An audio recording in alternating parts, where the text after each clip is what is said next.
Welcome to the Locked In Sports Podcast edition. We're doing a little bit things differently today, but welcome. My name is Luis Barranco, and as always, I'm joined by my co-host, always for the baseball edition, William Locke, who's out on vacation right now. How are you doing this morning, William? I'm all right. Oh, well, actually, I can't complain. I mean, sunrise Monday morning, got the beach to the left of me, beautiful weather, just got a workout in. Things could be worse. You know, the Yankees are a train wreck, falling off the train tracks. I know we're going to talk about that today, but my personal life, I can't complain. At the beach for the week, on vacation. Like you said, or you kicked off the podcast, I lost a bet. We made a bet. If you didn't listen to the last episode, Luis said if the Marlins win the series, he gets to lead the podcast today. And the Marlins swept the Yankees. So we'll definitely we'll talk about that today. And you know, the weekend that was in baseball and everything. We got our July team of the month. So we got a lot to get to on this Monday morning. Going to be another 2-pod week, of course, as always. Thank you all for subscribing, tuning in. We're trying to get to 150 subscribers on YouTube. We're at 116. So hit that subscribe button. But I'll shut up, Luis. I'll let you. I'll let you take the lead. I thought it was my job this week, you know. But William's at the beach. I'm down here in Miami again. It is a literal sauna this week. It was 90 degrees, but thankfully, Lone Depot home friendly confines are air conditioned and nicely roofed. So it was a beautiful weekend out here in paradise. William, how was your travel down to the beach? Was it chill, relax? That's a good question. Actually, that's a pertinent question. I had an early flight out of Chicago O'Hare on Sunday morning yesterday, and very, very tight connection in Atlanta, getting to where I am now in Georgia on the coast. And super, like I got off the plane and it was like I had to walk 10 minutes and then I was one of the last people to get on the connecting flight. So tight connection. Bag didn't make it. It was pouring rain that day in Atlanta. So my bag didn't get on the second plane. I had to go pick it up on the next flight that landed where I am now. So I was able to get my bag later in the day. But since it was pouring, a lot of my clothes are like a little bit damp because I guess it was just sitting out in the rain. So travel wasn't the smoothest, but I made it here. So all good. Got my bag. And yeah, ready to talk some baseball. It was a crazy weekend, but my weekend was interesting. I mean, we also had the Columbus Explorers Championship game. Let's talk about the Columbus Explorers. Like, we have to talk about that. Yeah, we lost 6-2. Unfortunately. Oof. Yeah, tough one. Just didn't play our best game. Some walks, just weren't hitting. I mean, they had some good pitchers, the other team, that were kind of shutting us down, throwing some heat. So yeah, last game of the season, unfortunately. It was fun though. Big crowd. They did like introductions before the game, which was kind of cool for the kids. And we do have a coaches versus players like softball game. I don't know how they're going to work it out, but that's not this Tuesday, but the next Tuesday. So I'm really looking forward to that one last game, practice, whatever, with the team and the coaches. So it'll be good to see everybody. But yeah, we did lose an unfortunate one on Saturday. Season's over, but we'll be back next season. It sounds like a tough weekend for you in baseball. It sounds like you're going through it. I mean, the energy's not there. He's not doing the typical intro. Like, you're doing the intro. I'm like, I've won, but at what cost? Seeing you this way hurts. It's like, the Yankees. I think the Yankees broke the fan base this weekend. I think they did. I think like this. We'll look back if Boone ever actually does get fired. We'll look back at this weekend as kind of not necessarily a turning point but the point where everyone was kind of on the same board. I've never seen so much anti-Boone propaganda on Twitter. It really came to a head this weekend. And I'm seeing, I mean, you see A-Rod, you see Jeter pointing at it. They're not necessarily calling for Boone's head specifically, but they're kind of beating around the bush and getting at that point. And when they were on Fox for the Bristol game. So yeah, I mean, you went to the game on Saturday. Friday night was the craziest game I've ever seen in baseball history, potentially, and then Sunday was just a terrible game. So, let's just get to it this week. Like you said, make sure you subscribe, follow, share with whatever on all social media platforms, and all platforms we're on. And William's gonna boot it off. We're gonna do things differently this week. We're not doing a Yankee weekend review. William has canceled the Yankee Weekend review, and I've canceled it because I'm leaving the podcast. So, William, go ahead and give me my intro. Oh, okay. So we're calling it the Fish Files this week. Luis won the bet. He gets to call the shots. So we're talking about the Marlins weekend in review. Friday night, the Marlins took on the Yankees starting a 3-game set in beautiful Lone Depot Park, air-conditioned haven down in Miami. Marlins won 13-12 in what was quite possibly the most insane baseball game I've ever seen. I think if you handed me a script of how Friday night's Marlins Yankee game went, I would have not believed you. I would have said, this is too ridiculous, too absurd. Let's tone it down a little bit. This sounds like movie level stuff. Marlins win 13-12. You had players from the Yankees that were acquired at the deadline. Every single one of them choked in some way in this game. You had Jake Bird come in, 4 earned runs allowed. You had David Bednar come in, 2 earned runs allowed, including a Kyle Stowers grand slam. You had Camilo Doval come in, 1 earned run, blew the save. You had Jose Caballero in right field. Ball gets under his glove in the 9th inning to allow the game to be tied.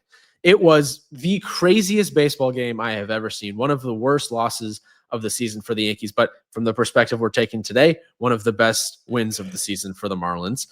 This is the Fish Files. Fish Files. Remember, it is the Fish Files. We're not talking about the Yankees. It's the Fish Files.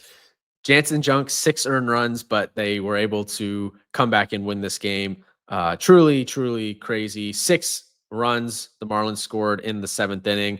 You had homers from Kyle Stowers, Javier Sanoja. Kyle Stowers up to 24 home runs on Friday night. We'll talk more about him a little bit later, I'm sure. So, yeah, Marlins win, just a crazy game on Friday night. Then you took it into Saturday. Luis was boots on the ground. Marlins won this one 2-0 over the Yankees. You had a 2 home run game from Agustin Ramirez, another great start from Yuri Perez, 6 innings scoreless. He's down to a 2.70 ERA on the season. You had some blunders from the Yankees. You had a crazy Jazz Chisholm base running blunder. You had Trent Grisham getting sent around third base when Trent Grisham had not hit third base. Kyle Stowers had the ball and they sent him home. Mind-numbing decision there from the Yankees. Kyle Stowers continues to show off his arm. He might not have the best glove, but he certainly has a great arm. We mentioned the Agustin Ramirez 2 home run game. And yeah, the Yankees pen was good. They shut down the Marlins, but Calvin Fauché came in for the save. His 11th of the season. The Marlins pen was elite, allowed 0 hits in this game. They closed the door. Marlins win 2-0. Boom. That was the 6th straight series win for the Marlins. It was a sellout. 34,000 people were in the building. And then on Sunday, you had the Marlins. They won 7-3. Kyle Stowers, another home run. 2 for 4 night for him with 4 ribbies. Jacob Marcy went 2 for 4 with a ribby. Got him down as kind of one to watch. Luis Heel returned for the Yankees, his first start this season. 3 1/3 innings pitched, 5 earned runs.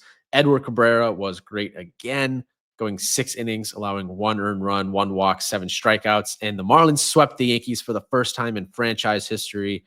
They had over 100,000 people in attendance for this series over the weekend, which was, I believe, the highest attended series in Marlins franchise history, or the highest attended Marlins series since 2023 when they were playing the Yankees, one of the two. Very highly attended series for the Marlins. They're now at 555 on the season. That's right. They took care of business this weekend against the Yankees and kind of threw the Yankee fan base, threw the Yankee organization in an utter shambles coming out of the trade deadline. Did you see what they did yesterday? What do you mean? The level of trolling yesterday by the Marlins admin and like the Lone Depot Park people was like incredible. I didn't see. So in like the 8th or the 9th inning, you know what they started playing at the stadium before the Yankees came up to bat? Weren't they playing Sweet Caroline? And they started playing Street Caroline, and then Marlins admin, after they swept them, they start spreading the news. Mm-hmm. We're bringing the brooms. Yeah, so very big series for the Marlins. I mean, what a great series. You know, I've been talking so much propaganda on the Marlins. William's finally noticing, as William would like to say, noticing how good this team is. You got, the rotation is crazy. You have Sandy Alcantara, Edward Cabrera, Jansen Junk, and the bullpen was even better. Like, how can we not talk about how good the pitching is? And if you watch Bendix, the Marlins are like the anti-Yankees. Peter Bendix on Friday night did a 7-minute spot with FanDuel Sports, which is the Marlins telecast, and they asked him questions about the trade deadline, like, oh, why did he trade Jesus Sanchez? Why didn't you trade Sandy Alcantara? Brian Cash would never hop on Yes Network pregame on field and do that. Like, no, it would just never happen. And like Bendix went deep in explaining why he did what he did, and I quite enjoyed that. Again, you see the draft strategy going for college bats. You see Jacob Marcy. I don't know. Did you see how good he looks? Yeah. He has a bat. He's like a little mini Jaron Duran out in the center in like the outfield. So, I mean, there's building blocks there. I mean, that's our 6th straight series win for the Marlins, and that puts us at 10-1-1 in our last 12 series. So we are hitting the ball really well, playing well. Now we're only 7 games back from the Mets. And I'm going to put this out there. We have 7 games left with the Mets. If we keep playing hot baseball, I think we can catch the Mets into the wild card spot. Give me the case. Well, I mean, we're only 7 games back. I didn't want to whip out the Mets statistics, but here I'm going to whip out my Mets statistics because the Mets statistics aren't playing. They're not playing great baseball. I mean, the Mets are just been struggling out the gate since their last 43 games. I mean, the Mets are 18-25. They're 5th worst in Major League Baseball, while the Miami Marlins are 20-10 as of Saturday in their last 30, only behind Boston, Toronto, and Milwaukee. Mets are only scoring 4 runs a game, and their ERA for their starters is 5.43 and 5.15 for their relievers. Like, that's just not great. Marlins, you got Yuri Perez. Yuri Perez is pitching the best baseball, not named like young gun in the league. Everybody wants to talk about Mizorowski. Everybody wants to talk about Skeens. But when are we going to talk about Yuri Perez? Yuri Perez has been pitching some absolute elite baseball. Let's bring up the numbers. Yuri Perez in his last is just I can't even. I have to pull up the numbers, but he's just been great. Like, he has been great. I can pull up some splits, but he has been great. I got to give a shout out to un podcast de las mayores.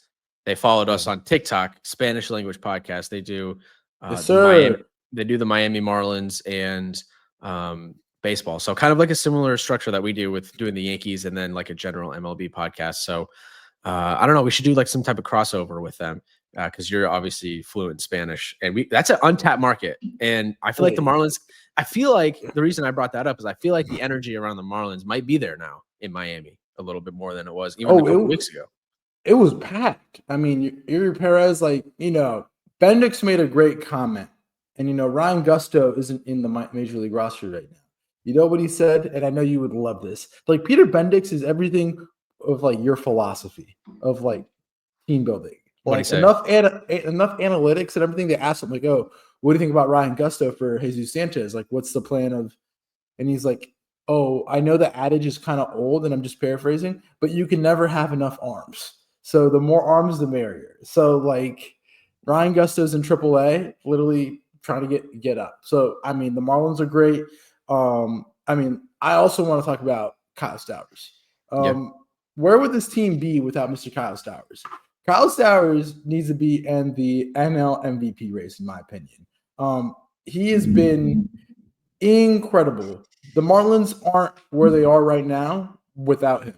Right now, Kyle Stowers, according to Jace Baseball, which is according to Fangraphs, Kyle Stowers is having the 3rd best offensive season in Marlins history based off WCR Plus. Guess who the other 2 on top of him?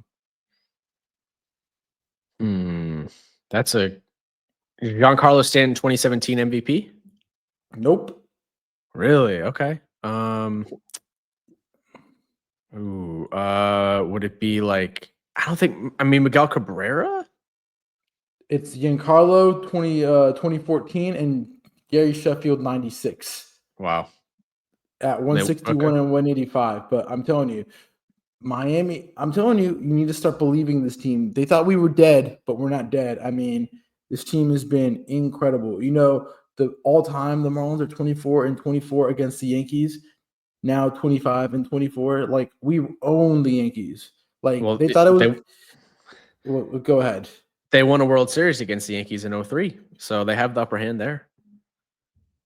Also, Kyle Stowers is the fourth NL player in the last decade to have a 33-game stretch with 15 home runs, 37 RBIs, and an OPS over 1,300, along with Giancarlo in 2017, JD Martinez in 2017, and Christian Yelich in 2018.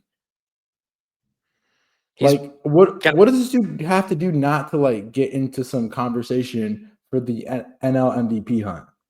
Yeah, I do think Stowers has an argument to be in the MVP race. He's not going to win it, but he's going to. He should.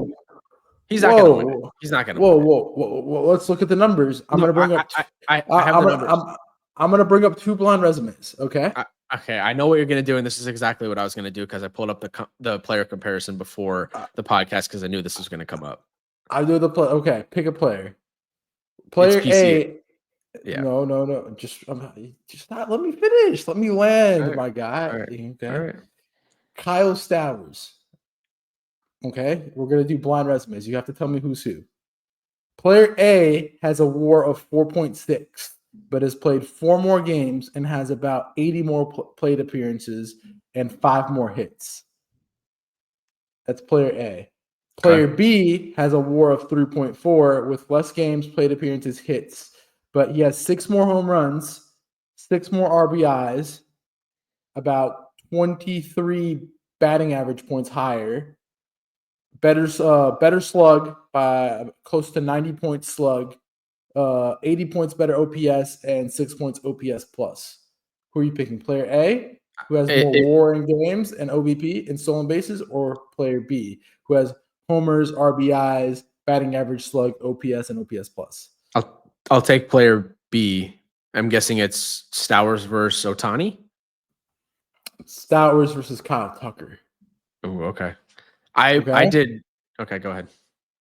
Now here's another one. Player A has a higher WAR, 5 more games, and about 180 more plate appearances. Player A has only 1 more home run and has more stolen bases and a higher OBP by 7 points. Okay. Mm-hmm.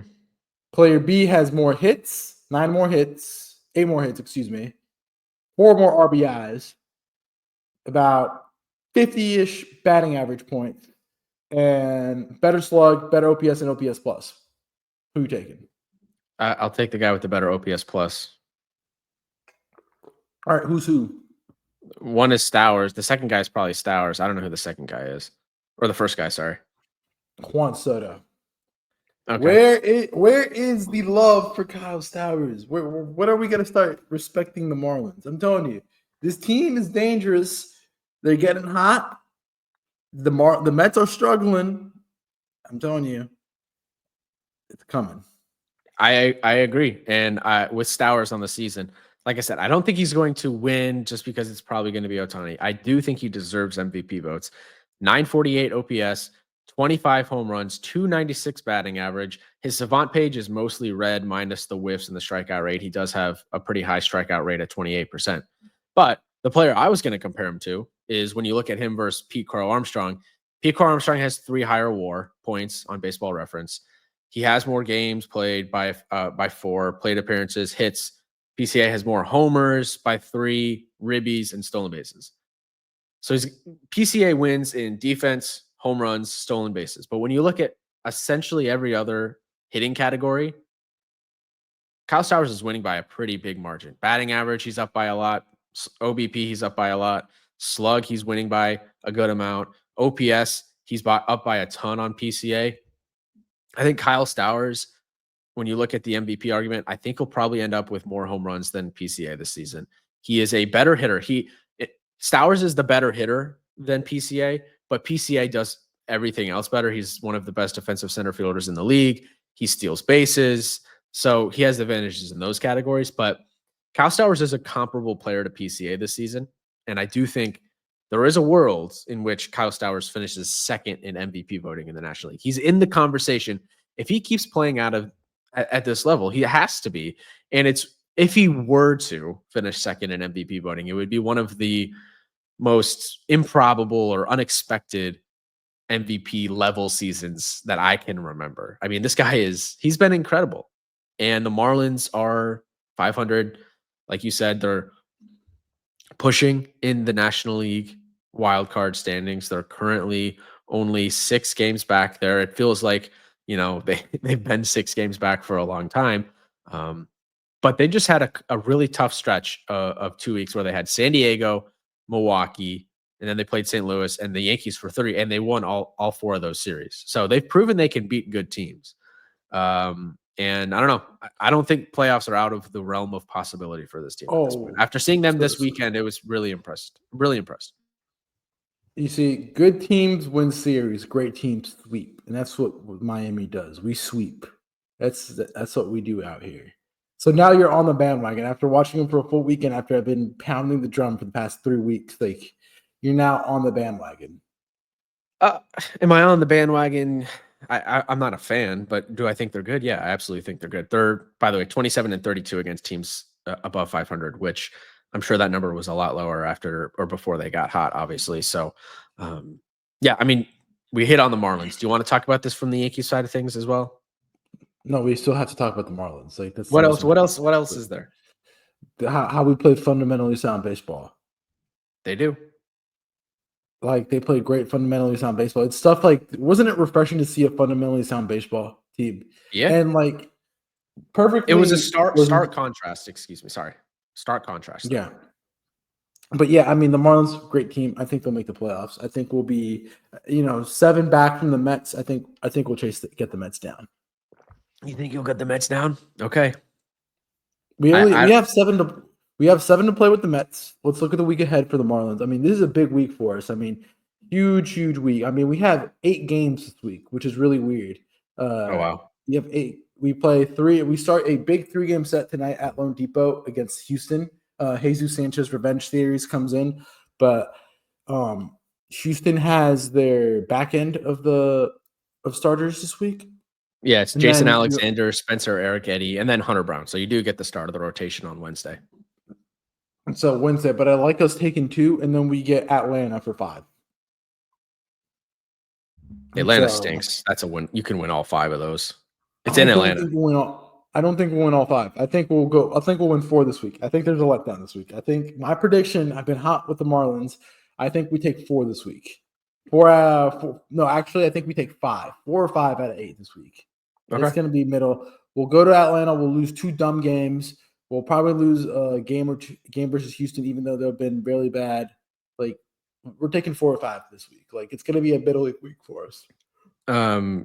You got Houston coming off a sweep in Boston, so they're not playing great baseball. Could be a winnable series. But that's enough with the Marlins, the Fish Files. Let's go back to the Yankee weekend review. As always, we always review the Yankees on this podcast. I mean, we already just talked about the series. William, how we feeling? I mean, there's a lot of takeaways.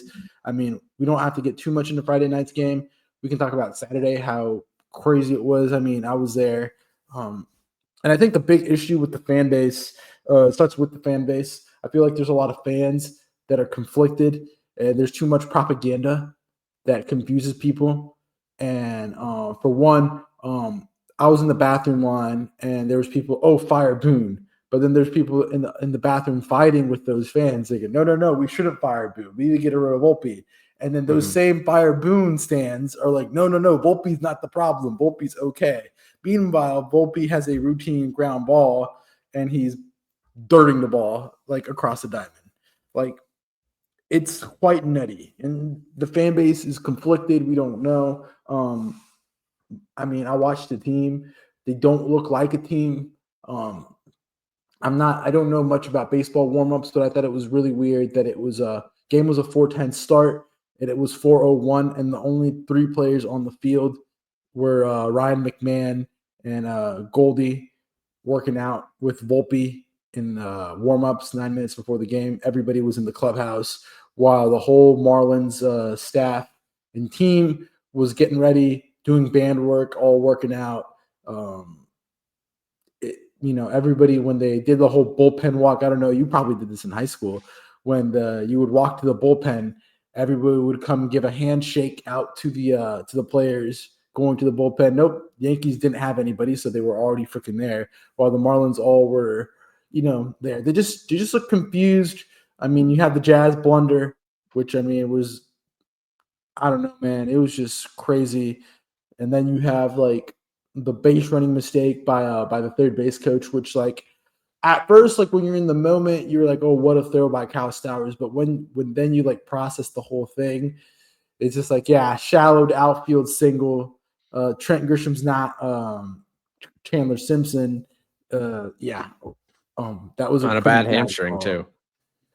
Yeah, I mean, and I have to ask you this question, like, as much as we love Giancarlo, I think we have to have some tough conversations. If Giancarlo Stanton isn't hitting you home runs or extra base hits, what value is he into the lineup? Like, he's a double play guy if he's on first, and if he's on the base pass, you're basically like having to pinch run for him at the end of the game. Like, there's Yeah. no ifs, ands, or buts about it. He's beyond a negative on the base pass. Like, it's a double negative. He is actively hurting your team on the base pass for sure. So, to your point, if he's not putting the ball in the seats, if he's hitting singles, which so many times he hits the ball so damn hard, it can hit off the wall and he can only get a single because of how slow he is. It gets to the wall in like 0.2 seconds. So, and then he's at first, and it's like, oh my gosh, like, you basically have to hit a home run to get him in from first base. He's such a negative running. So, yeah, I do agree, but I also think he's probably the second most terrifying hitter in our lineup for opposing pitchers. So, I mean, maybe Bellinger with the way he's playing this season, but when you get to the playoffs, like, Stanton has been a different animal for the Yankees in October. So I worry about him. He's got one more year on the deal after this season. I worry about him then. I mean, he's, knock on wood, been able to stay healthy, which is good, but running the base pass, yes, he's a liability. There's no denying that. And a huge storyline now is what it looks like when Judge comes back, because apparently he's coming back this week, like the last game of the Ranger series, potentially. If not, he'll come back for the Houston series at the weekend. We don't know if he's going to be ready to play right field, and you can't have two DHs. So what do you do with Stanton if Judge is DHing? Because you can't play Stanton in the outfield. I know they said they were going to give him reps there, or they're going to work to get him ready to play the outfield, but with the way Stanton runs the bases, no chance. It would be, if they put Stanton in the outfield, it would feed into everything that we think is wrong with the Yankees right now, in the way that they don't run the bases well, they don't do the little things well, they're not good defensively, stuff like that. Throw Stanton in one of the corner outfield positions, that's going to make it 10 times worse. So he's a liability in certain ways. I still like, I'm going to give the guy a pass. What he did last year in October, he's one of our best hitters this season, despite starting the season quite late from injury. But yeah, you do raise a good point. I think it's a valid question. I mean, everybody, it's crazy when everybody's laughing at you. Like, Stanton was warming up prior to the game. I will add that, by himself. He was running around in the outfield like 5 minutes before, and everybody was laughing. Like, man, this guy running was just pretty funny. Like, he's moving in slow motion out there. It looks like he's not trying to run hard, but that's the fastest he can give. Well, I mean, let's open up the whole Boone Jazz thing this weekend. I think that's something that we need to touch on. I mean, Jazz, obviously a boneheaded play, but like, when is Boone going to take accountability? When are we going to see Aaron Boone actually do something and be the bad cop and take somebody out of the game for making a bad decision on the field? I get it. Jazz is one of your best players talent-wise, but I mean, as the boss man, you gotta do something about it. And my thing is, with the Jazz situation, I understand what he was doing in trying to make a shrewd play and thinking Xavier Edwards was going to drop the ball, but you can't do it in that situation. You just can't do it. It's not worth the risk. It's not worth the risk of running to get, or it's not worth the risk of potentially getting 2 outs, which he did, when one is essentially a guaranteed out, because you have the easiest pop-up ever. Edwards is likely going to catch it anyway, right? So that's your guaranteed second out or first out. And if he drops it and you run to second base, you're probably still going to get thrown out anyway. So it's like, is it really worth the risk of getting out there a little bit further? No, I don't think it's worth the risk. And if the reason you're doing that is because, or the reason you don't want to, the reason that the fielder would make that play is because they want to get Jazz out at second base. So you take away the faster runner, right? But my thing is with Jazz, like, okay, if you're gonna have that mentality and thinking you're the fast runner, then you got to steal second base in the first place anyway. Because that's the whole reason he did that. He didn't want to take his legs off the base pass, and he is a plus runner. But steal second then. Otherwise, you're not doing us any good by giving us 2 free out. And it looked bad. You know, I didn't like how Boone chewed out the first base coach in the dugout, and then he took Jazz back into the tunnel to chew him out. Or I don't even know if they chew it. Maybe he gave him a belly rub and some applesauce. I don't know. But I didn't like the optics of that. It does feed into this thing where Boone's he tries to be a tough guy to everybody except the players. To us, the fan. That's what we see. From what we see, he's a tough guy to the Yankee media, pushing back against their quite often totally valid questions about the struggles the team has. He's a tough guy to the umpires. That's an easy target for managers. Easy to yell at those guys, chew them out when there's a bad call. And now he's a tough guy to his base coaches. When is he going to be a tough guy in public to the players? You don't have to like berate them, but you got in this situation, you got to hold him a little bit accountable. Take him out of the game. Take him out. Jazz should have gotten taken out of the game. I understand wanting to have him in the lineup on Sunday because you needed that game, to get out of Miami with at least one win. But on Saturday, I would have taken him out of the game. Joe Girardi would have taken him out of the game. Joe Torre would have taken him out of the game. But Boone left him in because it's okay. I mean, everybody has different managerial styles, and I think Boone gets. I'm not a Boone defender, but I see some of the deficiencies that Boone has. But the thing is regardless, let's say the Yankees miss the playoffs or they get to the wild card and they lose to a non-central block team in the first round. Nothing's going to change because who's up top? Cashman and Steinbrenner. It's going to be Brad Ausmus or some guy with Yankee connections, Yankee lineage coming in and taking over, and we're going to go same cycle. Because I know Yankee fans are like, we want Troy LaLuvu from Arizona. We want Kevin Cash.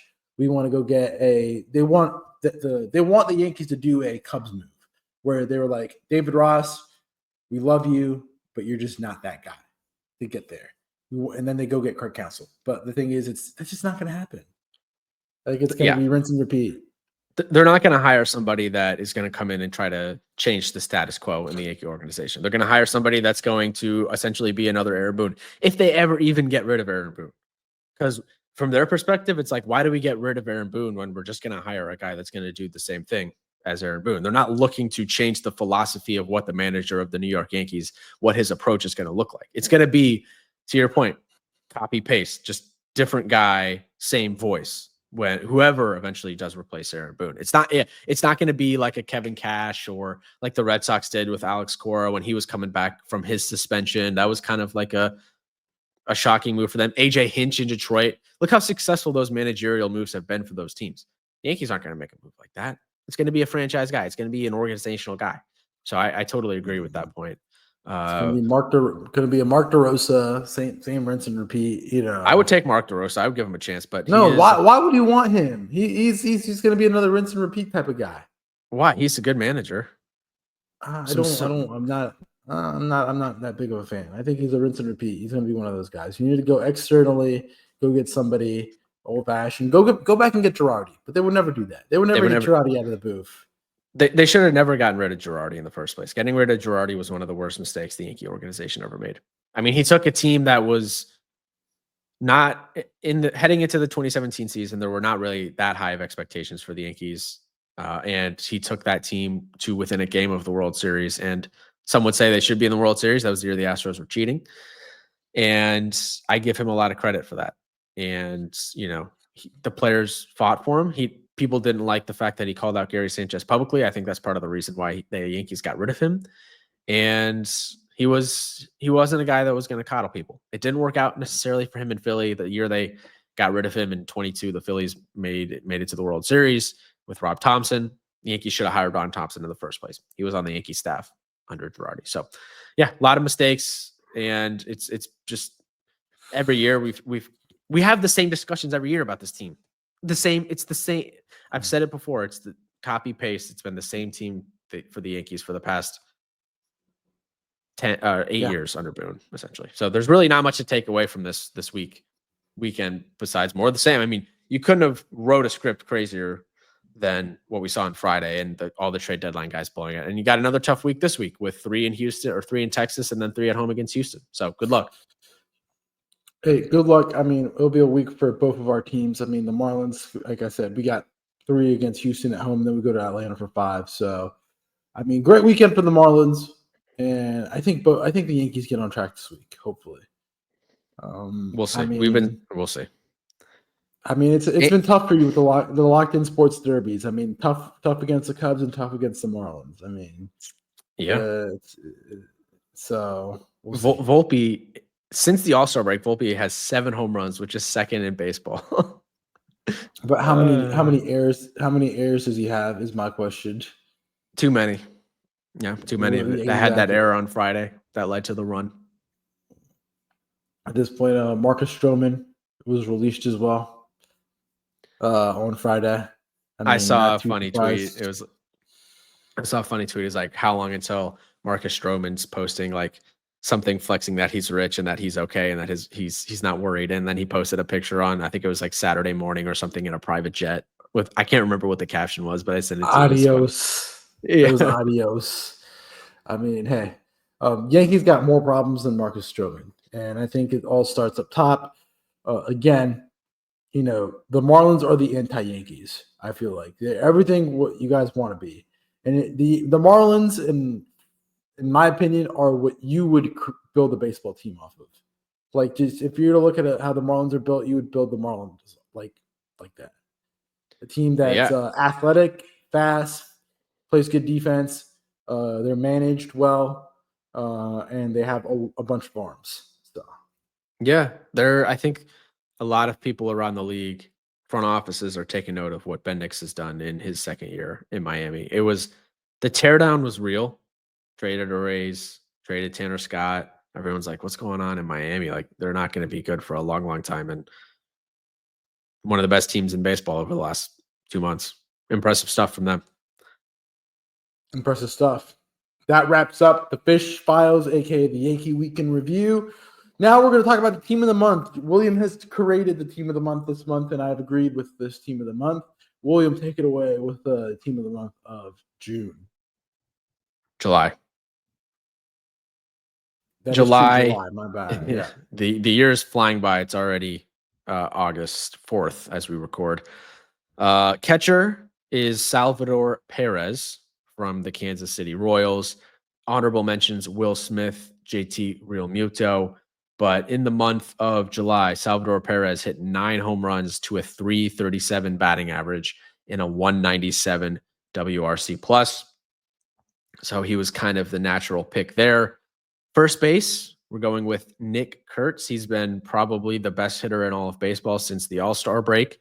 And in the month of July, he had 11 home runs, .395 batting average, and a 2.4 F4, 282 WRC plus. Truly incredible month of July for him. He's actually our July hitter of the month in general. He was that good. Second base, elite. Second base, we went with Jordan Westberg from the Baltimore Orioles. No, he plays a little bit of third base as well. He hit .341 with a 0.9 F4, and he had 5 homers and 12 ribbies on the month. 17% strikeout rate for him. Orioles have been playing decent ball of late. Willy Adames is our shortstop. Finally got things going last month in July. Had been struggling most of the season, but in July he hit .337 with a 1.8 F4, which led shortstops in all of baseball. 205 WRC plus, 10% walk rate, and 7 homers, 21 ribbies. So he finally had a good month out in San Francisco. And then to wrap up the infield, our third baseman, Manny Machado, 7 homers on the month, 333 batting average to a 178 WRC plus and a 1.3 F4. Luis, any thoughts on those infielders?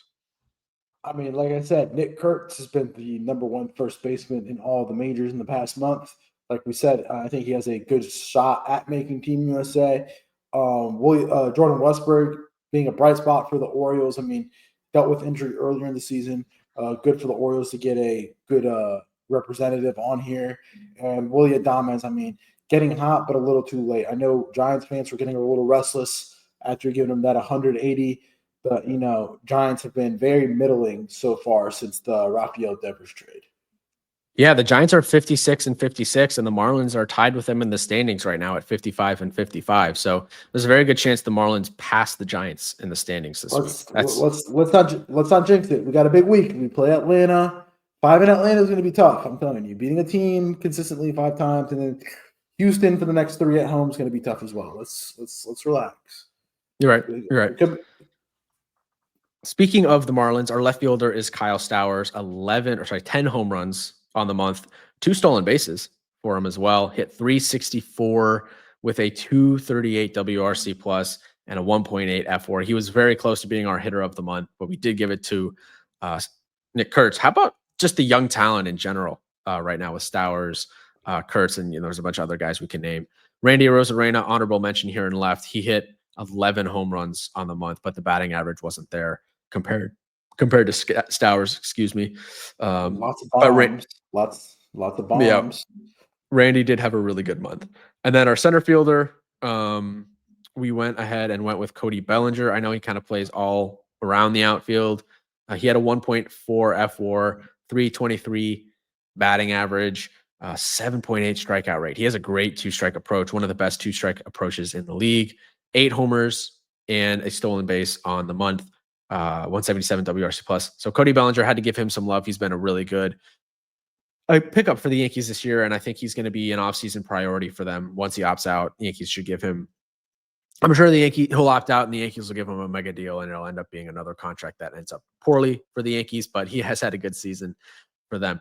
And then out in rights, we went with George Springer. The Blue Jays had a great month of July. They took over the Yankees in first place, had that 4-game sweep of the Yankees in Toronto earlier in the month, and then swept them again for 3 in Toronto later in the month, or they won 2 out of 3 in that series, excuse me.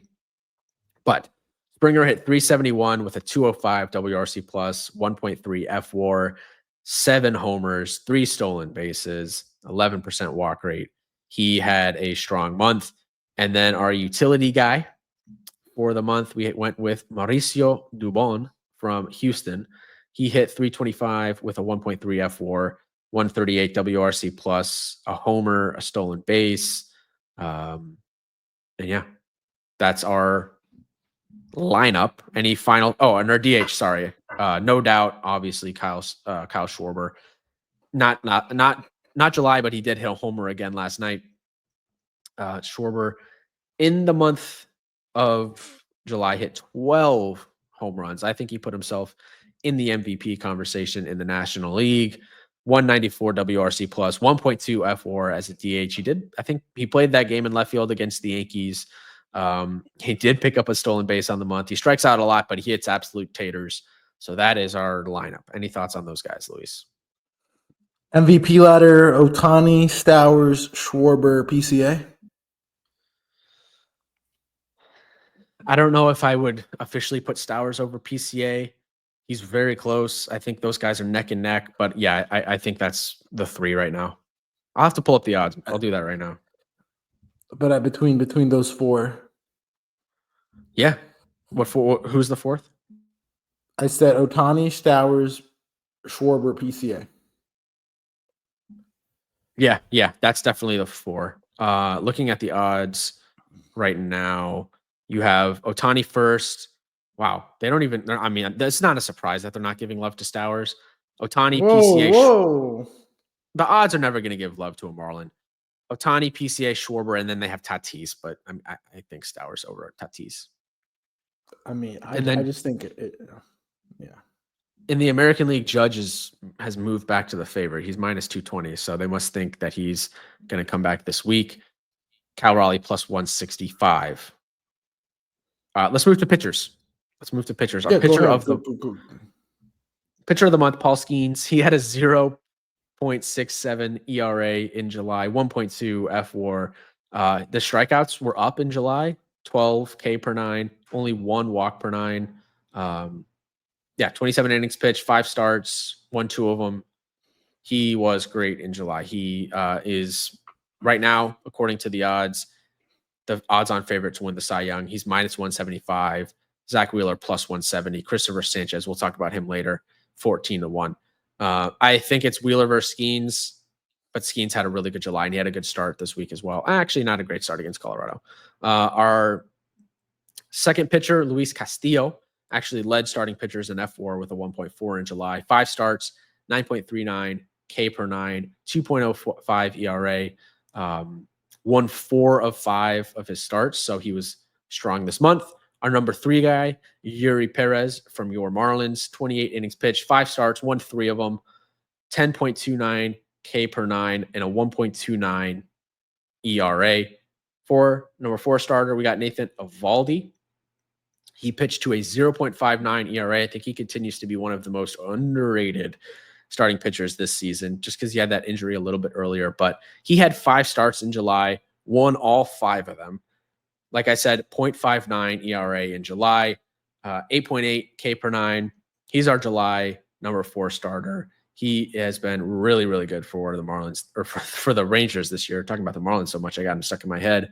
And then our number 5 guy is Nick Pivetta from San Diego. 5 starts, 1.17 ERA, 0.8 F4, 8.80 K per 9 as well, which actually matches Eovaldi. The walks were 2.35 per 9, and he pitched 30 innings. So he's our starter. That's our starting lineup or rotation. And then if you look at our relievers, we went with Kenley Jansen from the Angels, who had 5 starts, 0 ERA, 0.7 F4. And then we had Edwin Diaz, who led MLB with Robert Suarez with 7 saves in July. He had a 0 ERA, 0.4 F4. And then we also had Adrian Morejon from the Padres, who had a 0.69 ERA in 12 games. No saves, but he's not a closer. So that is our July team of the month. Another month is in the books. We only have 2 months left of the regular season, which kind of sucks. I don't want the season to end. It's been a great season. Not necessarily for the Yankees, but just for baseball in general. So that is our July team of the month. Can't complain about that. Let's go ahead and review the week that was in the majors. Let's start up in Chicago, where Cubs took a back seat this weekend for the influencer community that was at Lollapalooza. I felt everybody the whole influencer community was absent down here in Miami because guess where they were? They were at Lollapalooza. William, have you been keeping up with that?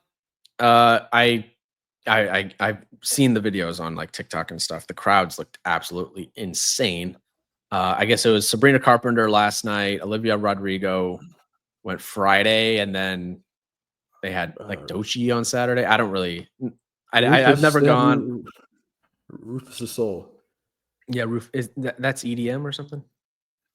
I've never listened. Whoa! It's house. It's what Cody Bellinger listens to. If you've listened to Yes Network like I do, and like FanDuel Sports Miami, like you know that Cody Bellinger is a big Rufus the Soul fan. You would actually like Rufus the Soul.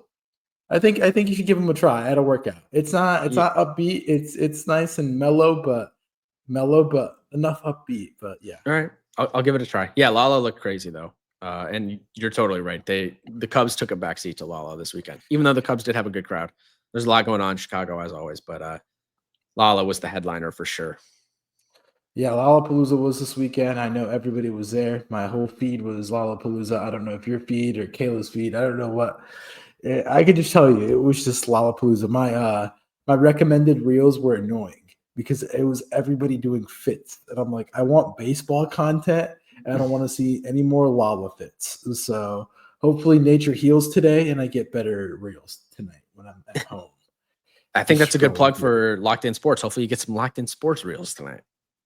Exactly, locked in sports reels. Exactly, but the Cubs, who have been slumping of late, took 2 out of 3 versus Baltimore Friday in their typical Friday start. They won 1-0. Cade Horton pitched 5 innings strong, 2 hits, 0 earned.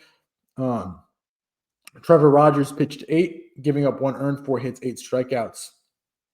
Cubs got a All-Star game in 2027 if it's played, which I mean that's the biggest question. Yeah. Danny Palencia got saved 15, and Ryan Presley was DFA'd. Saturday, the Orioles won 4-3. Sagano gave him 5 strong, 3 earned, 5 strikeouts. Matthew Boyd went 7 strong, 0 earned, and 8 strikeouts. They honored Ryne Sandberg. They did a little cool tribute. I think it was Rick Sutcliffe, and I can't remember who else, where they put the base at second base with Ryne Sandberg during the game. But the pen for the Cubs blew the game. Ryan Brazier and Caleb Theobar gave up 2 earned in relief, blowing the game for the Cubs. So not great. PCA has been an abomination at the plate recently. Golden Sombrero, 4 Ks for PCA. Being very Javi Baez-esque. And then last night, Cubs won 5-3. Danny Palencia blows it with Ryan Noda tying the game in the 9th, but thankfully Justin Turner with his first career walk-off in the regular season to win the game 5-3. Pinch hit. Again, Cubs have been struggling as of late. Wanted to bring up some stats. Since the All-Star break, the Cubs, Michael Busch, Kyle Tucker, and C.S. Suzuki have combined to hit only 157 with only 11 RBIs. The lineup's been very cold, and it's not great. And then Tucker hasn't been great so far either. So things to note about the Cubs. Is this just a little slump, or are we regressing back to the mean? Yeah, I was listening to the marquee broadcast. It was either Saturday or Friday. I can't remember, one of the games. And they were talking about how earlier in the season, Kyle Tucker, he fouled the ball off his shin, I believe. And they think that injury has been lingering. It seems like it might be like a hand injury, one of the two. I think it was the hand. And he's been not 100% since that injury, which is certainly concerning for Cubs fans. They have a big week. There are 2 divisional opponents, Cincinnati and St. Louis. Like you said, they're 2 games behind the Brewers. The Brewers can't lose. So huge week for them. I got them circled, team to watch. I got to give some love to Trevor Rogers, the pitcher for the Orioles. 144 ERA this season. In the month of July, he had a 103 ERA. You look at his last starts, 8 innings, 1 earned run against the Cubs, 7 scoreless against the Rockies, 6 innings, 2 earned runs against the Rays. The Marlins, the mighty Marlins, 6 2/3, 1 earned run. Against Atlanta, 6 2/3 scoreless. 2 starts against Texas in June, 8 scoreless, 5 1/3, 2 earned runs. And then his first start of the season against Boston in the end of May, 6 1/3, 0 earned runs. Not getting any love, but Trevor Rogers has been incredible for the Orioles. So maybe that was a win-win trade. Trevor Rogers. Trevor Rogers, good for the Marlins. Kyle Stowers, good for the Orioles. Shout out to him. And yeah, Willie Castro 2 for 4 in his Cubs debut on Saturday. And to your point, like PCA is not hitting the ball at all. But yeah, interesting week for the Cubs ahead. What you got next? Here's some stats. Here's some stats I got for you. Before July, Kyle Tucker average exit velo 91.2 miles an hour, 108.7 max, 45.6 hard hit rate, 12.9 barrel rate, and 72.2 bat speed. Since July 1st, average velo has gone down to 87.5, 104.5 max exit velocity. The hard hit rate has dipped to 27.8%, and the barrel rate has dipped to 2.8 with a bat speed of 71.8. So something's up. It's clearly going on there with Mr. Tucker. Let's talk about the Milwaukee. What's up? On Tucker, it was I think it's the finger injury that he was dealing with. He left Sunday's game. This was from June 1st. He left the game in the fourth inning after jamming his right ring finger. Seems like that's still bothering him. Obviously, the right hand as a lefty is the hand you use to kind of pull the bat through the zone. He said it was a little jammed, a little swollen, but it seems like that might still be lingering for him. And yeah, the numbers kind of show that. Yeah, clear, tough injury. Let's talk about Milwaukee. Milwaukee just is getting, a bunch of runs. They can't stop hitting.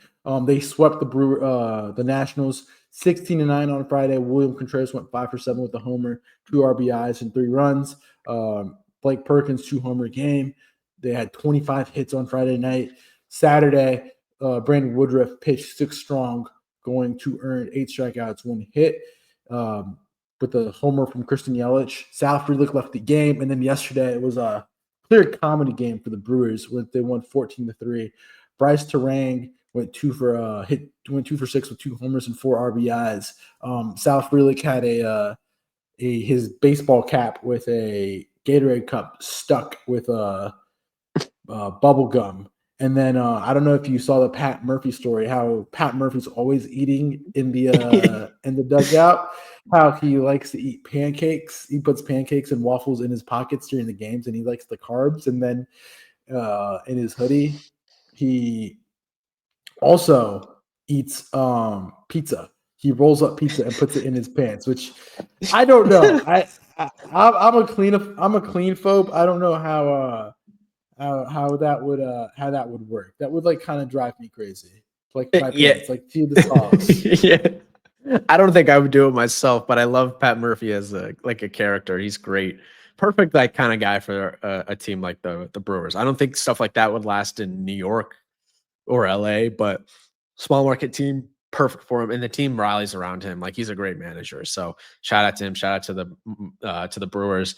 They are second in batting average, third in OBP, second in stolen bases, fifth in runs, second in starting pitching ERA on the season. It's a damn good ball club. They continue to play good baseball. They got 3 in Atlanta this week and then 3 at home against the Mets. Brandon Woodruff has been great for them. The Nationals are horrible. James Wood, he's been terrible. I don't know if you have those splits pulled up, but he's been brutal since like early July, mid-July. So yeah, tough season for the Nationals. We'll see. I don't know. They got some guys obviously to look forward to, but they've been struggling. Yeah, they've definitely been struggling. But talk about struggling. Let's go to Bristol this weekend. I mean, Atlanta, Cincinnati. I mean, the Thursday game was pretty nuts. 12-11 game in 10 that the Brewers won. Carlos Carrasco had his Brave debut in Braves country down in Cincinnati. The Reds scored 8 runs without recording an out, which is the 3rd time in Major League history where a team has scored 8 or more runs in the same inning. Ke'Bryan Hayes hit a homer, but he made an error, which allowed 3 runs to score in the 6th. Yeah, that's only 3rd time that both teams scored 8 runs in an inning. Yeah, which was pretty crazy. I mean, it was 3-3 heading into the 8th, and then both teams scored 8 runs in the 8th inning. So a pretty crazy game. Friday night's game, the Reds won 3-2. Brady Singer had a season high in Ks in 10, going 6 strong, 4 hits and 1 walk. Will Benson hit a home run, who was an option this weekend down to the minors. And then let's talk about it. Fire Festival down at Bristol. First professional Major League Baseball game in Tennessee. There was reports that they ran out of food. They were giving out hot dogs without buns. Like, what are we talking about? Like this is less fans than you see for a NASCAR race. Because for NASCAR, supposedly it's like 180,000 supposedly it seats. Crazy. And you only got 85,000. I mean, the game was rained out and was played Sunday. Of course, Major League Baseball, I think screwed the pooch here. I think we should be very careful when we take our outdoor games. Like, concept in general sounds like a good idea, but it's not going to hit like a Rookwood Field or a Field of Dreams type of game. Like, maybe you just go play one in California at a park. I think that would be fun. Yeah, it was I agree. Good idea, poor execution. Obviously, the rain, you can't help that, but they shouldn't have tried to play the game when it was monsooning and you had puddles in the infield. It was just not safe for players to be playing in those conditions. Then you play the next day. It was cool to see. Obviously, there were a lot less fans that were there on Sunday that would have been there on Saturday. Um, yeah, I didn't it wasn't for me. I mean, I thought it was cool, but it wasn't there. I think there's cooler places. I agree. I think the Rickwood Field game they had last season was awesome. The Field of Dreams game, peak. Like they should just have that game every single season. I guess they're renovating the stadium out there, so that's why they haven't had it. But I think they need to have a game in Rome, play into the Pope thing there. I don't know if the Pope wants to like commercialize like that, but play a game in Rome. Doesn't have to be in the Vatican, obviously, but like in where they play soccer, the soccer stadium out there. Um, yeah, I don't know. Play a game. What are some other ideas? Have to think. Like in an NFL stadium, why haven't they played that? Or Michigan Stadium, like the Tigers could play a game there, have 110,000 people. That'd be sick. And it doesn't have to be something weird, crazy like a NASCAR race stadium, whatever they call it. Play a stadium in the desert. I don't know if Like that's safe. Arizona versus Vegas in the desert. Yeah. Grand Canyon. Why not? Hey, what should we call it? UFC was going to do Fight Island during COVID. Did they do that? No, they did not. But it was something that they wanted to do. But yeah, Braves won 4-2. They're the first NL East team to win a Speedway Classic. So they got a trophy. I know Braves fans were very happy on Twitter yesterday. They're like, yeah, the Mets and Phillies don't have a Speedway Classic. We do. So, and they got a freaking trophy for it. So respect. Yeah, so respect. Mariners versus Rangers. Mariners won 3-4. Thursday, Mariners won 6-0. George Kirby went 6. Gerald earned 2 walks, 6 strikeouts, 3 hits.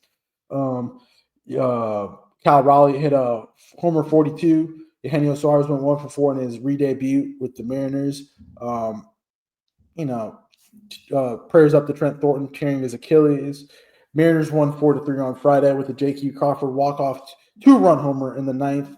Robert Garcia blew the save with the Rangers. I mean, the Rangers bullpen continues to be an Achilles heel for them.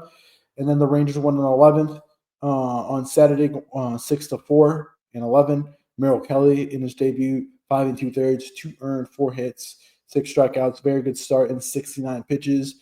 Randy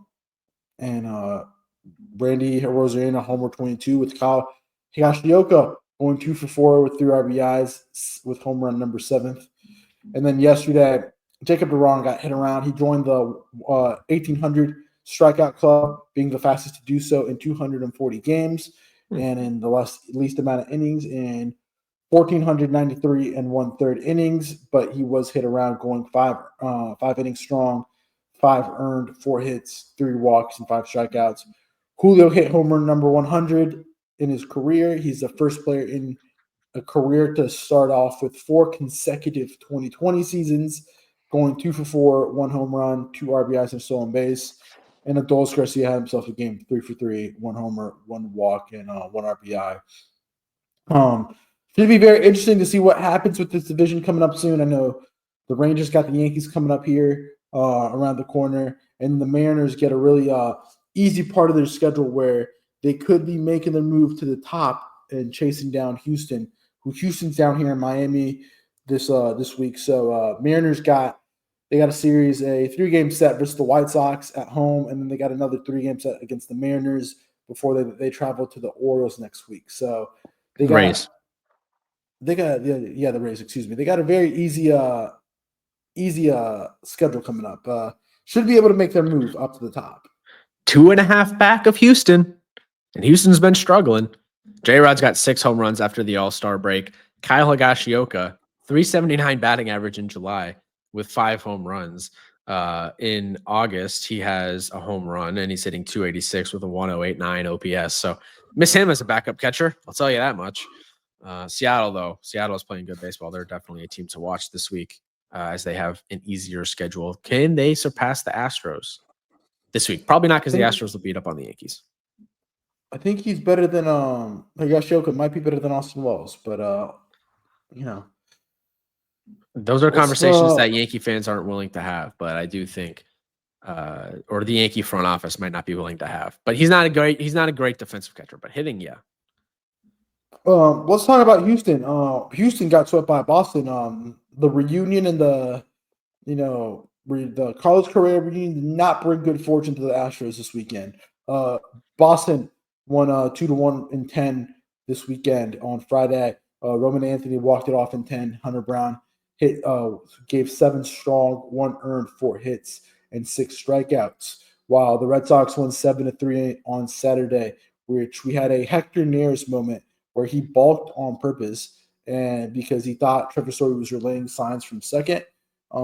Very interesting knowing the history of the Boston coaching staff. Not trying to insinuate anything. Just as we say, noticing. It's the second time this season something weird with sign stealing has happened with the Red Sox. I want to clarify: it is totally legal to steal signs in baseball. It's something that you should do as long as you're doing it legally. Not giving Alex Cora the benefit of the doubt, though. I'll just say that. I'm not saying they're doing anything here. I just do think it's a little weird that this is the second time this season that the opposing team has not been happy with the Red Sox when it comes to sign stealing. The other one, Tyler Anderson, with the Angels back in, I think that was June. So I'm noticing. We'll see. I got that. I'm monitoring the situation, as they say. I mean, the Yankees do it too, but I think the Red Sox do it better because look at them, how they're doing. I mean, Boston went ahead of the Yankees on Saturday in the AL East after their victory, and then yesterday they won 6-1. Lucas Giolito went 8 strong, 1 earned, 1 walk, and 4 Ks. I mean, let's have a conversation about the Red Sox rotation.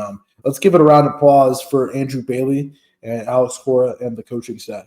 Since July 10th, Garrett Crochet 6-0. A 2.03 ERA, 1.13 WHIP, 30.5 strikeout rate. Giolito, 6-1, 2.03 ERA, 0.95 WHIP, and a 23.4 K percentage. Talk about a 1-2 punch, the most unlikely 1-2 punch you would think in the majors. Only downside is that Marcelo Meyer may need season-ending wrist surgery. Carlos Correa did hit a home run. Welcome back, Homer. Houston is now 2 out of their last have won 2 out of 10. Whose rotation would you rather have, Yankees or Red Sox? That's tough because I want Crochet, but then do I want Fried, and then I want Rodon. I would take Red Sox because I trust more of their secondary guys. Because I like Baby Bayo as Kayla would say, Baby Bayo. I think I would take the Red Sox because Crochet is by far and away the best pitcher of the two rotations, and that's just so valuable. That's a game 1 win essentially when Crochet's on the mound. He's been totally lights out this season, so I would say Red Sox because of that. The Yankees don't have a power arm like that to match, and Rodon, he's fine. Heel, we'll see. That's the swing guy. If Heel can come back, and I mean, first start wasn't great, but if Heel can get back to that form he was at last year, maybe the Yankees have a conversation. But yet another good weekend for the Red Sox. They are officially in second place in the American League East and only 3 games behind the Toronto Blue Jays. The Red Sox have the Royals for 3 and then the Padres for 3 this week. I mean, they could make a play at division this week. I mean, you said it yesterday. I mean, let's talk about Kansas City and Toronto. Kansas City took 2 out of 3 out of Toronto this weekend. Royals won 9-3 on Friday. Michael Walker went 8 strong, 1 earned, 5 strikeouts in 100 pitches. Very, very strong. Salvi, Yastrzemski, Bobby Witt Jr., and Adam Frazier all went yards for Kansas City. Saturday, Royals went Blue Jays went 4-2. Salvador Perez hit a home run off Max Scherzer, hitting his 9th. Now has 9 20-plus homer seasons, which is a Royals record. Bo Bichette with a 3-4-day 1 RBI. All of Toronto's RBIs were singles, and Jeff Hoffman got saved 26. But yesterday, Royals won 7-4. Tyler Tolbert in the 10th with a pinch hit single, 2-run single which then Bobby Witt scored off a throwing error. Kyle Isbell went 2 for 4. Blue Jays are struggling as of late. Toronto has now lost 6 out of their last 8. So door was open for the Yankees to come in and take the division, but I think Boston is making that charge up right now as we speak. 100% right. You couldn't. Yeah, that's exactly what happened. The Yankees had that opportunity. Blue Jays struggled against not great teams, and I mean, they won 3 or 4 against Detroit. You thought that they were just going to run away with the thing. They've been struggling. They got 3 in Colorado this week, so maybe that's get right. But then it's Dodgers for 3 on the road. They're facing Kershaw, Snell, and Yamamoto this weekend, and then they play Chicago at home in Toronto next week. So after Colorado, it gets tough for them. I mean, Colorado's no slouch, but you did mention Detroit. Detroit had a tough weekend this weekend. I mean, they played the buzzsaw that is the Philadelphia Phillies. Phillies won 5-4. They're getting right. Ranger Suarez went 7 strong, 3 earned, 5 strikeouts. Clyber hit a homer. They were up 4-3 in the ninth, but Otto Kemp doubled, and Bryson Scott gave the Phillies the 5-4 lead. Johan Duran had saved 17, back with his electric entrance. Saturday, Tariq Skubal gave him the win, winning 7-5. Skubal got 7 strong, 3 earned, 10 strikeouts, out-dueling Zach Wheeler, who went 6 for 3 earned and 10 strikeouts and no walks. Homers from Javi Baez, Gleyber Torres, Kerry Carpenter, Colt Keith, Bryce Harper, and Nick Castellanos. Kyle Finnegan with his first Tiger save. And then last night, Christopher Sanchez on Sunday Night Baseball was elite, going 8 strong, 5 hits, 1 walk, 6 strikeouts. Kyle Schwarber hit an insurance homer in the bottom of the 8th, going 2 for 3. Charlie Morton was decent, giving him a good outing yesterday. He had 6 strikeouts, and Johan Duran got the save again. We got to see the Duran. And I debated with you last night that I think Minnesota does a better job at the intro than with the lights than Philadelphia. Philly's still getting it figured out. I do think Duran in Philly with that walkout is purely electric. It's a match made in heaven, in my opinion. I know it was electric in Minnesota, but in Philly, you got a World Series contender. You got one of the most rabid fan bases in all of baseball, all of sports. Philly fans, they're known to be crazy. You pair Duran, that entrance, with the Philly fans, night game. I think of the playoffs and like what that would look like.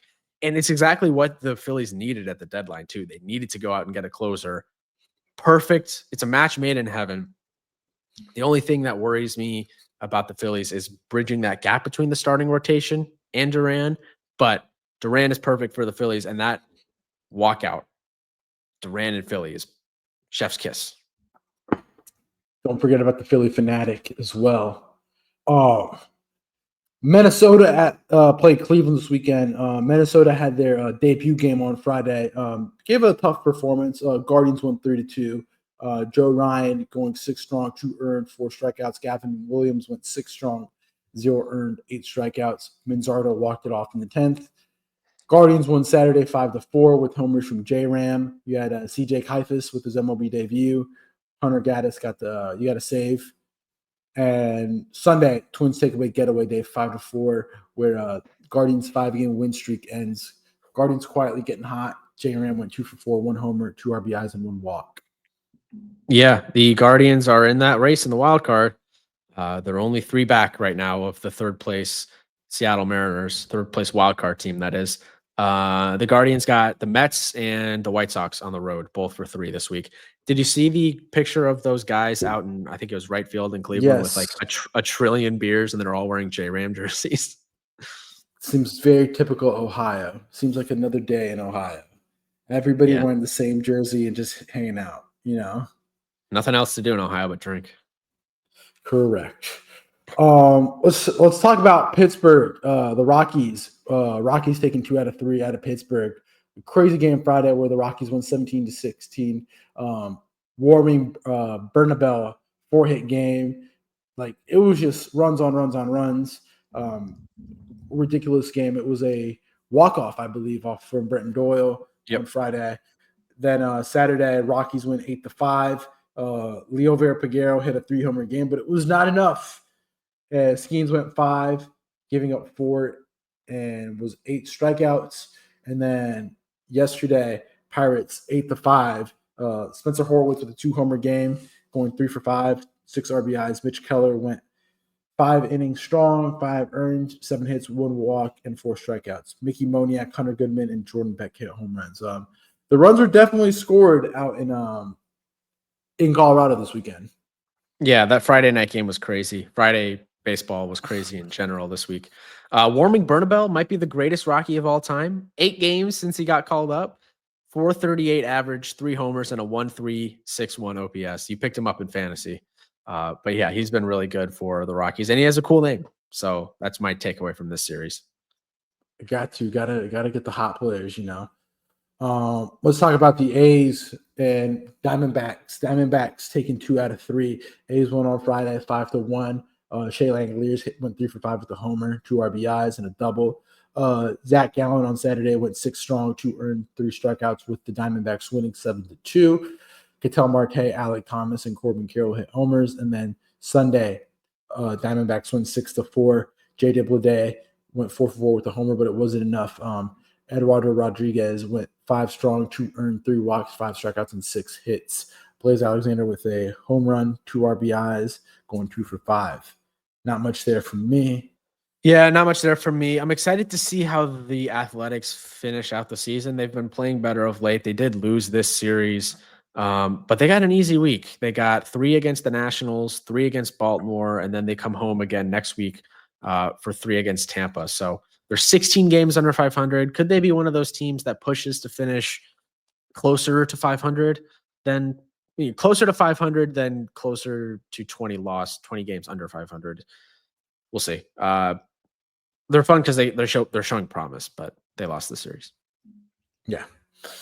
Padres took 2 out of 3 from St. Louis. Again, St. Louis taking a free fall down to the bottom. Padres won Friday 4-1. Nolan Arenado went to the IL. Mason Miller got the hold. Robert Suarez with the save. Something to note. Pivetta went 7 strong, 1 earned, 5 strikeouts. Cardinals won the game on Saturday 8-5. You see Jackson Merrill with the homer, and then Jojo Romero got the save. Luis Arraez extended his hit streak, which he extended that one on Sunday to 16 games. Michael McGreevy went 6 strong, 4 earned, 1 walk, 4 strikeouts, and 1 home run. And then Saturday, the Padres ended up getting the victory 7-3.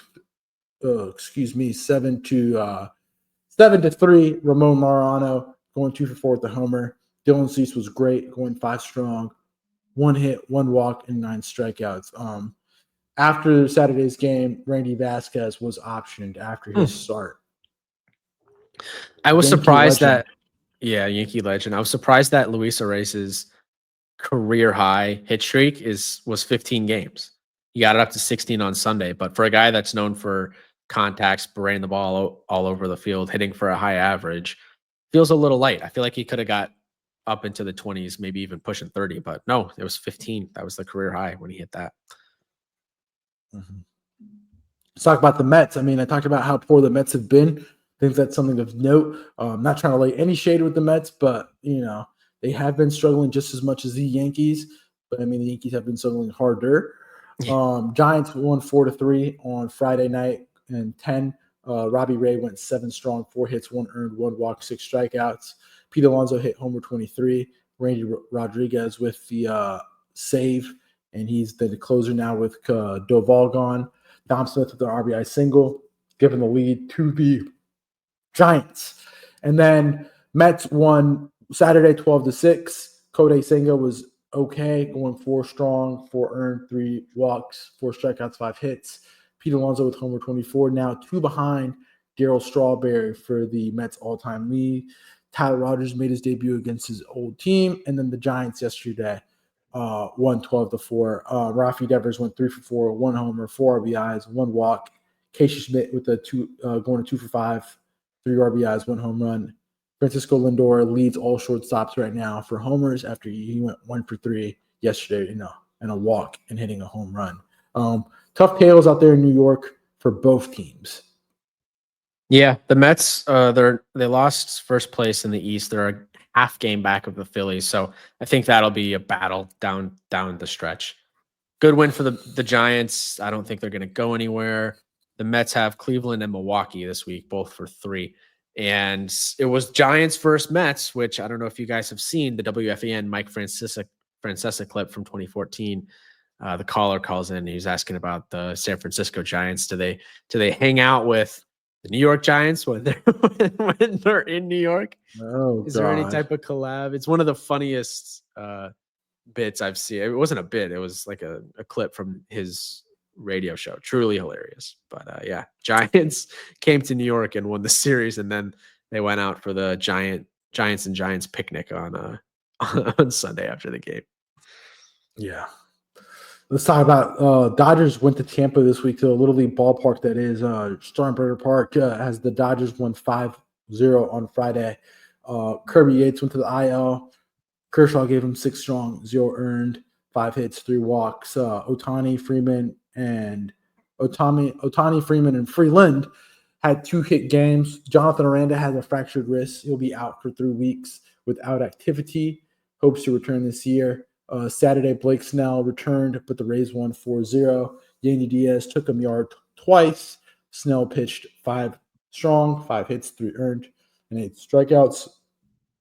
And then Sunday, the Dodgers broke an 18-inning scoreless drought dating from Friday in the 5th inning as they won 3-0. Freddie Freeman went 3 for 5 with 1 RBI. Tommy Edmonds on the IL now after getting hurt Sunday with an ankle sprain. Yamamoto has been really good for the Dodgers. I was watching this game, and the Rays broadcast said that Otani has a 471 batting average when ahead in the count this year. That is truly crazy. Yeah, Snell returned. Diaz took him deep twice, but overall he was good. 8 strikeouts. So that's something to watch. But one comes back and one goes for the Dodgers. It seems like it's been that way for them all season. They can't help the injuries. Maybe Otani can help Trent Grisham with decision making in the count. On I don't know if you saw the Saturday, his first at bat. Did you watch that first at bat for Trent Grisham? Yeah, I remember you texting me about it. Yeah, and I was watching. 3-1 count, and he decides to bunt. Like, really? And Yuri was having pitch com issues, like throwing straight fastballs, and we're just like, yep, we're just gonna try to bunt hit. Great idea. And then final game, White Sox took 2 out of 3 off the Angels. White Sox went 6-3. Benintendi homered, and Colson Montgomery homered, who has been a budding star, who homered again Sunday. But the Angels won off a walk-off on Sunday, 8-5, 3-run home run from Taylor Ward walk-off. And then White Sox won Saturday 1-0. White Sox win total is now better than last season. Yeah, they're 42-70. They've been really good since the break. They swept the Pirates, won 2 of 3 against Tampa. They did lose that series to the Cubs, but then they won 2 of 3 against Philly and won 2 of 3 against LA. So they've won, 4 out of 5 series since the All-Star break, playing good ball. Since the All-Star break, Colson Montgomery, who you mentioned, is hitting .259, but he has a 146 WRC plus, which is 46 points above average, and he leads baseball since the All-Star break with 21 RBIs, and he has 7 home runs, which is second in baseball since the All-Star break. He was one of their top prospects, and he has been playing really well. He has a 0% walk rate, so he has not walked in those 58 plate appearances, but he's hitting the ball well. And the White Sox are playing good ball. Playoff push? No. They're still 28 under, so I think it's going to be a little tough. And with that concludes the Locked In Sport Podcast edition, led by me. I hope you all have enjoyed this week with the Fish Files, talking about the Marlins. Let us know if you want more Fish Files. Like, we maybe be replacing the Yankees review with the Fish Files next podcast. So William's kind of depressed right now about the Yankees. We may need to give him a break. I mean, Cubs got him and the Marlins got him. Next thing is that the Red Sox got him. Like Armand's in Boston gets him. I mean, just tough all around for William this year in rivalry series. Yeah, for the ones that have personal ties, it's been a tough season, but that's okay. Hopefully they turn things around this week. Probably not. I'm not too optimistic, but another week. I guess that's the great part about baseball is there's always a game the next day. And you're always one day closer to the end of the season. Yeah. I think being a baseball fan, like a baseball fan that's locked in for all 162 it's different than any other sport. Because football, it's once a week. Basketball, I feel like people don't really watch regular season basketball that much, to be honest. They watch the highlights and the clips online. Baseball, if you're a fan that's locked in for all 162, it's like it's the biggest emotional roller coaster you could possibly have. Even good teams, they have games that are just absolutely mind-numbing. So I think being a fan of baseball builds character more so than the other sports because it's easy to just tune out from football. But with baseball, I don't know. If you're locked in for the full season, like I said, even the good teams, they have those games that are just absolutely mind-numbing. It's impossible not to get a little frustrated. And that's where the Yankees are right now. They're they haven't been great. We'll see. Huge month, huge last 2 months for the Yankees.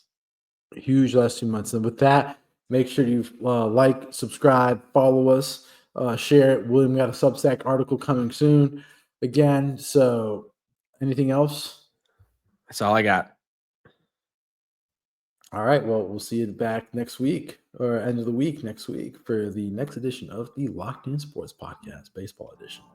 All right. That's all we got. Thank you guys for listening. Luis, thanks as always. Catch you guys next time. Peace out.